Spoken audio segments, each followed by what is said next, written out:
Copyright disclaimer under Section 107 of the Copyright Act 1976. Allowance is made for fair use for purposes such as criticism, comment, news reporting, scholarship, and research. Fair use is a use permitted by copyright statute that might otherwise be infringing. Nonprofit, educational, or personal use tips the balance in favor of fair use. Thank you. Now enjoy the show. Hey, what's up, everybody? Thanks for tuning in to another episode of RAERAEs Review. I'm talking about Real Housewives of New York City, child. Season 15, episode 5, or the reboot, season 2, episode 5. I have a lot of notes for this episode, and I don't know why. I think I wrote too much because it really wasn't giving what it was supposed to give, as far as I'm concerned. Erin, I don't know about her. She's a little, I don't know if she uptight or what, but child, I don't know. I'm over here filing my nails down, child, and that may be what you hear. But I don't know. But I say thank you for tuning in. I appreciate you. Please like, comment, subscribe if you haven't already, and please share it with the folks if you can. Look at Ubah. I always say this. Look at Ubah. That dress is fire.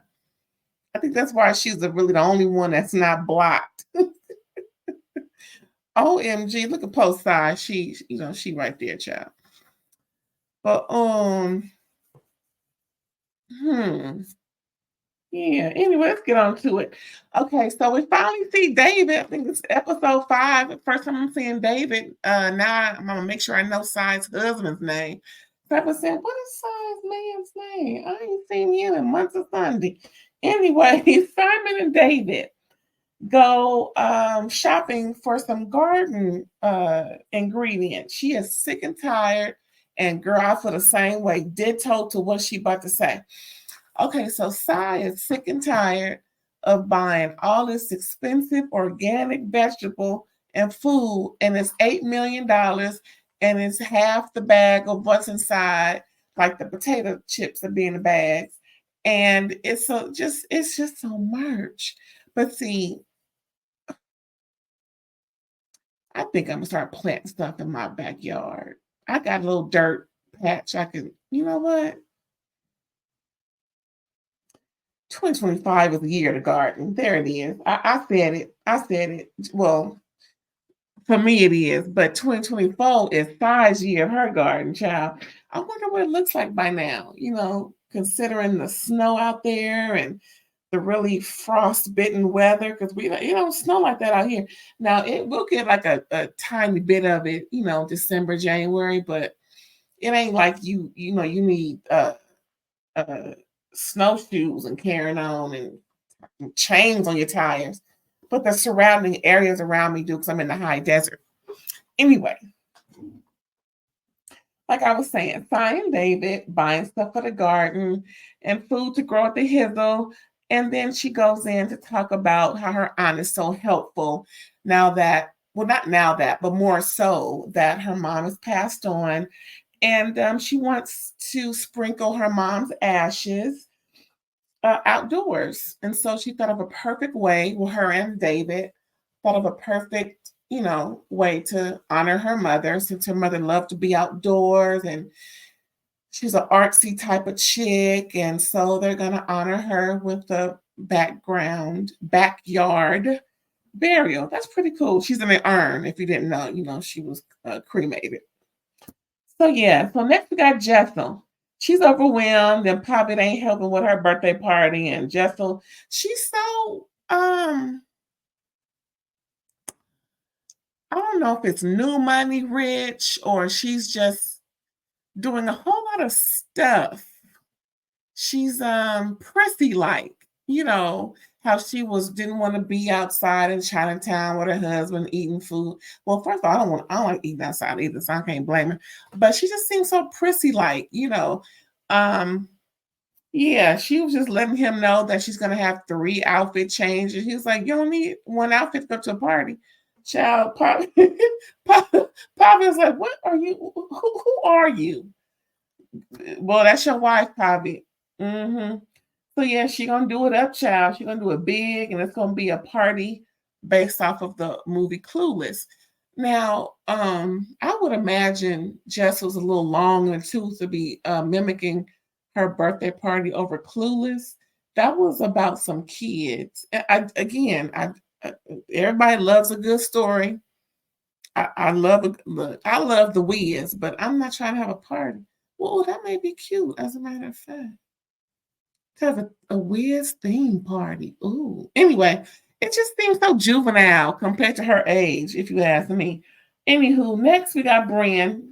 Just a cute little brush over these next few things. So Brynn and her ex, Brynn's getting her eyelashes done, individuals. And her ex calls and they just, shooting the ish, whoop de whoop. Then we see Erin and Abe getting matcha. He spills some on her. She gets upset. Like, what's wrong with you, man? I don't know. Something going on with that. I think she's still a little bothered behind that, him taking out that money for Bitcoin. Again, this reminds me of that kids force with Dr. Simone and Cecil. Shout out to Alexander Rogers because he bring it up too. Me and him have the same sentiment. 25K. Now this sounds more than 25K. This sounds like this could have been like 6 figures, 7 figures. I mean, because child, because they got, meaning Erin and Abe got a whole lot more than Dr. Simone and Cecil. Ooh, child. Especially the way Erin was planning on spending the money, pretty much knocking out a whole mortgage payment or making it half off. Child, mortgage is expensive. And they live in $1 million listing. So girl, can you imagine? Yeah, I think there was at least a good million or two. Oh, and didn't even say what he used it for. Do y'all recall? Do y'all watch the show? Do y'all recall what Abe used that money for? That's something I don't remember them stating. Gotta find out what he did with that money. Anyway, next we see Jenna. She's having a meeting. Pretty much, she's the editing manager for her. I think it's a magazine called Covature. Sorry if I'm saying it wrong. And they're just a whole bunch of women working there, all walks of life, meeting. And so Jenna comes, asks for what's going on, and bring up to speed and what's happening. And so they're just talking and trying to figure out how they're going to make each month's magazine something interesting. And Jenna mentioned about each month they can each month they can celebrate what each month's respective um, demographic is. You know how January, what do we really do for January? I don't recall. Maybe, New Year, New You, whatever. But February, we all know that's, Black History Month. March is Women's Month. April, I don't recall. May, not sure. June, I remember that being Pride and also Black Music Month. July, not sure. August, don't know. September, that is Mexican Heritage Month. October, there's a whole lot going on in October, child. Breast cancer awareness. We're in October. What just happened in October, child? Anyway, so each month there's a specific celebration of a certain demographic that they want to celebrate. And so, with all that being said, they're going to make sure that it's not something that they have to come up with. It's just on repeat. And then they'll create each month to be, whoever is celebrated in that month. Maybe there isn't a month someone or a group of folks is not celebrated, but just make it inclusive. Like I said, all walks of life. So, we're just gonna, liven up and make sure that everyone feels good about this particular magazine. I love that about them. So next we see Ubah. She welcomes Raquel over and she's showing Raquel her paintings because of Raquel's background and she loves it. She really is glad that Ubah has that outlet. And then Ubah brings up Brynn. They bring up the Sag Harbor moments and pretty much, Raquel says she mentions herself as a Black girl in modeling and similar to Ubah. I'm like, I thought Raquel said she was Puerto Rican, and Puerto Rican's not Black. So I'm trying to understand. Maybe I missed something. Hopefully I did, because I don't want that whole back and forth. Look, that's how I see it. I don't believe Puerto Ricans are Black, but I just need to understand exactly what she meant. Maybe she does have more ethnicities within her. Anyway, so then again, I start talking about Ubah, and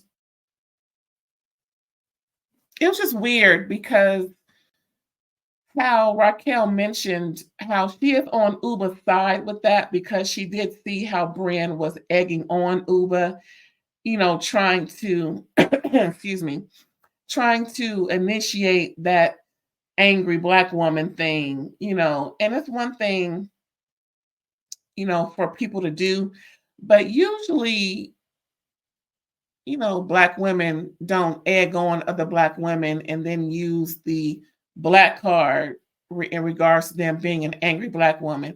It's usually someone of another, ethnicity that does that. And it's just kind of weird. And again, I don't want anyone to take this the wrong way, but I don't see Brynn as a Black woman. I don't think one drop of African American, blood, so to speak, makes you automatically Black. It's about your culture and how you were raised and everything about you. Brynn can pass easily, as long as she, keeps her hair straight and it's not in that curly mode, because that the hair will tell you. Okay, she has Eurocentric features, especially with the freckles and the hue of her skin tone, her body. She's very Eurocentric looking, but if she let her hair get wet and wears it natural, wet natural, okay, then she's one of those passing Black girls, but not in a negative way. But I'm just saying it to say it hits different when a woman lives her life not necessarily as a Black woman, but uses the race card to antagonize a Black woman. So so pretty much Raquel kind of caught that, which I kind of talked about in episode 4 when Brynn and Ubah was going back and forth. And then what was strange was that Ubah mentioned that she felt like what's her name? Brynn was egging her on. And that's pretty much how Raquel felt. That's pretty weird, huh? That's pretty weird. Anyway, Ubah says she felt fed up. I guess we're going to go back into this in episode 6. Now, this is what I'm talking about. Like when I spoke about Real Housewives of Potomac, how Jassy and what's her name? Sylvester. What's the girl name? Stacy. Kind of, squash their little tension real quick. No, let it linger an episode or two. Excuse me. Just give it a little life. Don't just end it real quick, even though it is pretty, superficial and minuscule. But still, it's still something to keep, hot and heavy a little bit just for a couple episodes. Anyway, Oh, child. So now we got Sai's new house. Apparently, she bought it like 2 or 3 years ago, and she waited about a year to start renovating it because she wants it to be perfect. So it's slowly but surely. She don't want nobody's shoes in the house. She don't want nobody street clothes in the house. She don't want nothing in there that's gonna jack up the feng shui. She don't want nothing in there that's gonna jack up the vibe. She don't want no mess going on in her house. It's supposed to be a serene, beautiful, inviting sanctuary. I don't blame her. That's how I feel about mine. Because if there's something wrong with you, you can't, I don't want all that negative energy. Now I gotta sage you in the house because you done did something or said something crazy. Anyway, where was I? So yeah, Sai's new house rent out slowly but surely. And excuse me, they decide to bury her mom's ashes in the backyard with planting some trees, which is beautiful. So it was her husband, her 2 kids, and auntie. It got emotional, but it was a real good moment to release, and everybody cried and everybody loved on each other. It was really beautiful. Child, next we got Jessel shopping for her birthday party with Erin and Brynn. Erin brings up Thai and Jenna hanging out. Erin brings up Thai and Jenna hanging out being fake. And I'm like, what is Erin talking about?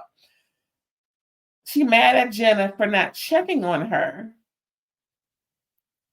Something associated with Brynn bringing up the issue about the $250 Uber ride and all this, that, and the third in the car. I'm like, we don't see. That's what I'm saying. See, Potomac, pay attention. This was episode 1 or 2. Now we in 5, and Erin's bringing up something. See, Potomac, pay attention. Don't just pay attention.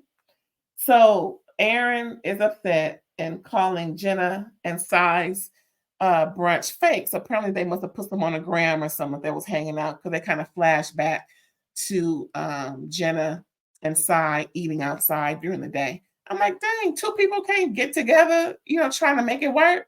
Erin, girl. Erin. Erin, if you're watching and listening, girl. Girl.